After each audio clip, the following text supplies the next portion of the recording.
Hello students, स्वागत है आपका हमारे चैनल पे। क्वेश्चन देखेंगे कुछ एसएससी जो जीडी के एग्ज़ाम होने वाले हैं, इसमें जीके के क्वेश्चन। ये क्वेश्चन जो हैं ये परीक्षाओं में, पिछली भर्ती परीक्षाओं में आए थे 2021 की परीक्षा में। इस आधार पे अपनी तैयारी करिएगा, ठीक है। जीके में जो क्वेश्चन आए हुए हैं सामान्य ज्ञान एवं सामान्य जागरूकता के जो क्वेश्चन हैं उनको देखेंगे। देखिए, चार मीनार जो कि एक लोकप्रिय स्मारक और मकबरा है, कहाँ स्थित है। पूछा गया था चार मीनार कहाँ स्थित है, तो इसका मतलब प्रसिद्ध स्थान आप याद कर लेंगे और वो कहाँ स्थित हैं, ये इसकी जानकारी आपको होनी चाहिए। तो चार मीनार आपका है हैदराबाद में। क्वेश्चन सरल था, ठीक है। और मान लीजिए पूछ दिया किस नदी के तट पे है, तो आप कहेंगे मूसा नदी के तट पे, तट के पूर्वी तट पे है, नहीं, मूसा नदी के पूर्वी तट पे है। किसने करवाया था इसका निर्माण, ये भी आ सकता है। मान लीजिए पूछ दिया तो 1591 में, ध्यान रखिए 1591 में किसने कराया था, सुल्तान मोहम्मद कुली कुतुब शाह, इन्होंने करवाया था चार मीनार का निर्माण जो हैदराबाद में है। अगली देखिए क्या है, एक पुस्तक आ गई थी, एक प्रश्न आया था द रूल ब्रेकर्स किसने लिखी, रूल ब्रेकर किसने लिखी थी, तो ये आपकी लिखी थी प्रीति शेनॉय ने। ये है रूल ब्रेकर किसने, प्रीति शेनॉय ने। वेस्टलैंड प्रकाशन द्वारा प्रकाशित की गई थी, लेखक है इनका नाम था प्रीति शेनॉय। अब इसमें क्या है, इसमें आत्मखोज करने वाली एक महिला की यात्रा पर एक आधारित थी कहानी। अगला क्वेश्चन देखेंगे, किस राज्य में प्रतिवर्ष अंतर्राष्ट्रीय चेरी ब्लॉसम उत्सव, अंतर्राष्ट्रीय चेरी ब्लॉसम उत्सव किस राज्य में मनाया जाता है, यह आया था। तो मेघालय में ठंड के सीजन में कई तरह के त्यौहार मनाए जाते हैं, कार्निवाल हैं। एक होता है अंतर्राष्ट्रीय चेरी ब्लॉसम उत्सव, बहुत फेमस फेस्टिवल है ये, तो ये आपका मेघालय में मनाया जाता है, बी ऑप्शन होगा। अब जैव संसाधन और सतत विकास संस्थान, भारत सरकार जो संस्थान है, इस त्यौहार का आयोजन करता है। जापानी चेरी ब्लॉसम जो है का वैज्ञानिक नाम प्रून्स योदोएसिस है, ठीक है। चलिए देखेंगे अगला 29 नंबर,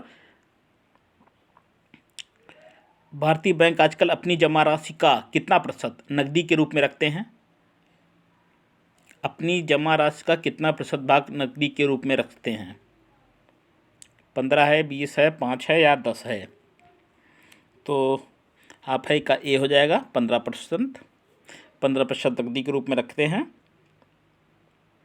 जो भी किसी दिन बैंक से पैसे निकालने के लिए आप किसी दिन आ सकते हैं, ठीक है।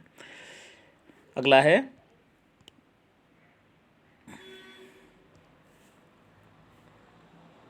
बैंकिंग संचालन का एक विशेष खंड है जो व्यक्तियों और संगठनों की पूंजी जुटाने और उन्हें वित्तीय परामर्श सेवाएं प्रदान करने में मदद करता है। कौन बैंकिंग संचालन का एक विशेष खंड है, हो जाएगा आपका निवेश बैंकिंग, इन्वेस्ट बैंकिंग जो है, इन्वेस्टमेंट बैंकिंग।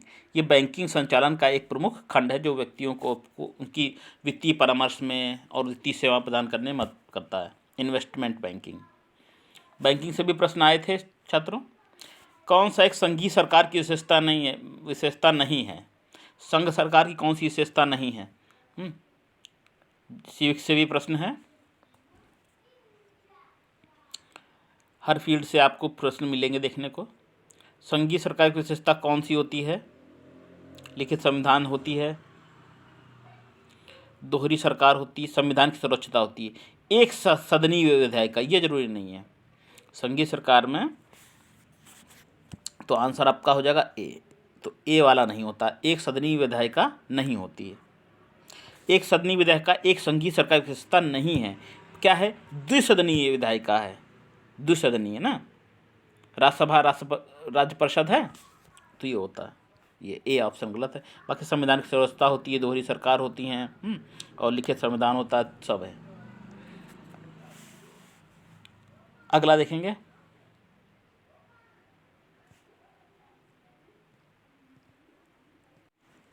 अगला है 2020 में लोकल फॉर दिवाली अभियान निम्नलिखित में किस मंत्रालय द्वारा आरंभ किया गया। लोकल फॉर दिवाली किस मंत्रालय द्वारा शुरू किया गया था, तो उसको शुरू किया गया था कि वस्त्र मंत्रालय द्वारा, ए ऑप्शन हो जाएगा, वस्त्र मंत्रालय द्वारा लोकल फॉर दिवाली शुरू किया गया था। सरदार वल्लभ भाई पटेल द्वारा किस आंदोलन का नेतृत्व किया गया था? किसका नेतृत्व किया था? किसका नेतृत्व किया गया था? ये बारदोली सत्याग्रह में। कब बारदोली सत्याग्रह हुआ था? ये हुआ था आपका 1928 में। बारदोली सत्याग्रह का नेतृत्व सरदार वल्लभ भाई पटेल जी द्वारा हुआ था।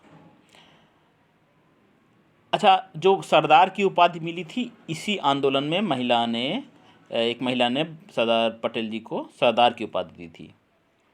तो यह आंदोलन किस लिए था? ब्रिटिश सरकार द्वारा जो भू राजस्व में वृद्धि से संबंधित ये था, ब्रिटिश सरकार में भू राजस्व द्वारा।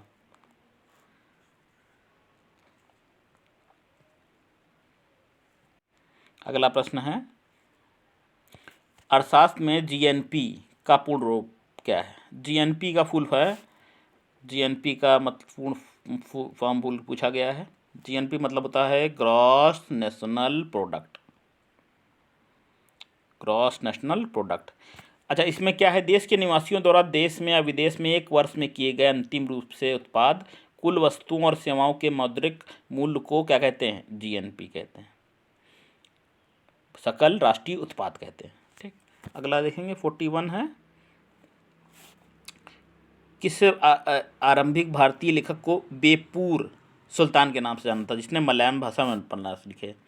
अच्छा, बेपूर सुल्तान के नाम से जाना जाता था और एक भारतीय लेखक का नाम पूछा गया है। ठीक है, बेपूर के नाम से जाना जाता था और मलयालम भाषा में भी उपन्यास लिखे इन्होंने।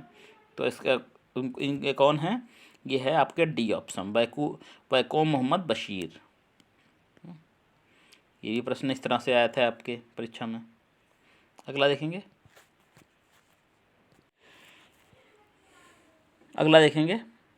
भारत की महिला क्रिकेटर स्मृति मंथाना किस राज्य की निवासी हैं? पूछा गया था कि स्मृति मंथाना किस राज्य की निवासी हैं। करंट अफेयर के भी क्वेश्चन आपके में पूछे गए थे, तो स्मृति मंथाना से था क्वेश्चन, तो ये आपका सी महाराष्ट्र की हैं। ठीक है, संबंध भारतीय महिला क्रिकेट से हैं इनका संबंध।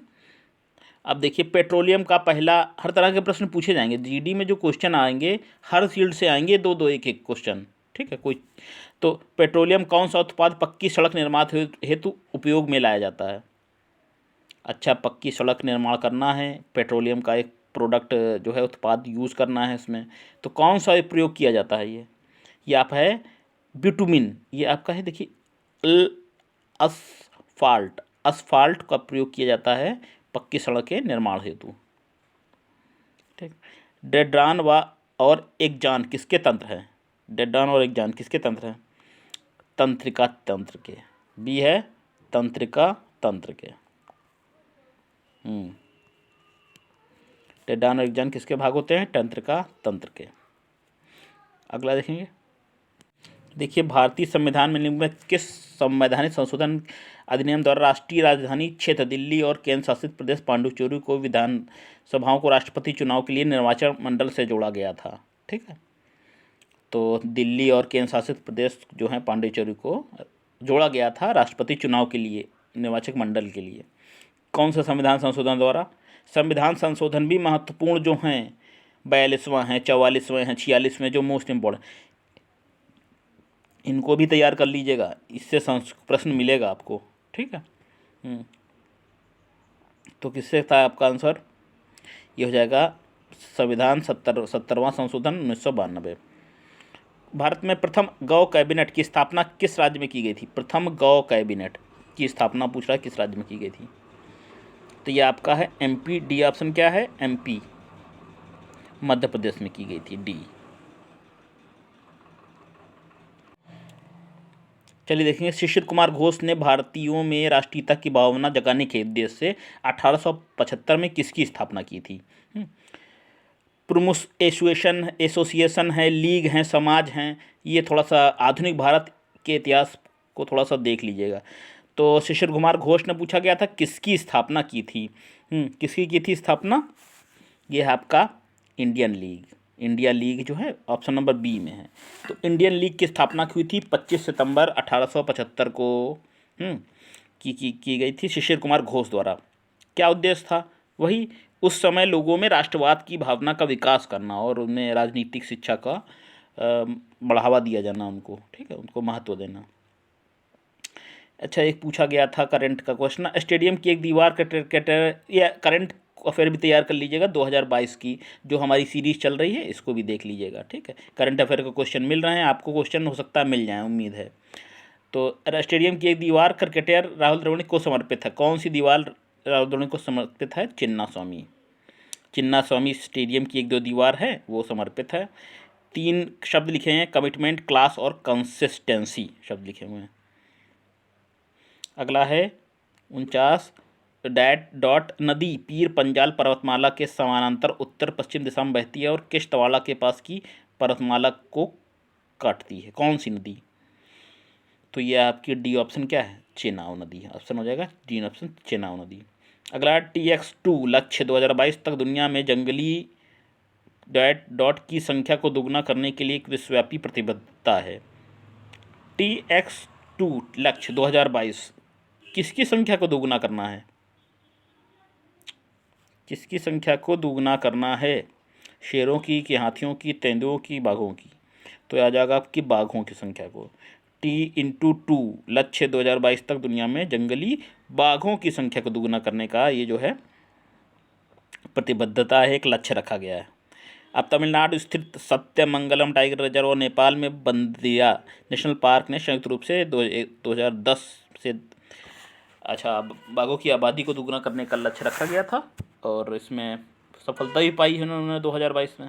ठीक, चलिए कुछ क्वेश्चन थे जो आ चुके थे, इसी आधार पर आपके क्वेश्चन मिलेंगे और प्रश्न हम आपको बताते रहेंगे इसी तरह से जो क्वेश्चन आए हैं, और जो एक प्रैक्टिस सेट से भी क्वेश्चन है जीके के। ठीक, चलिए देखते रहिए, शेयर करिए, लाइक करिए, सब्सक्राइब करिए चैनल हमारा। फिर मिलेंगे।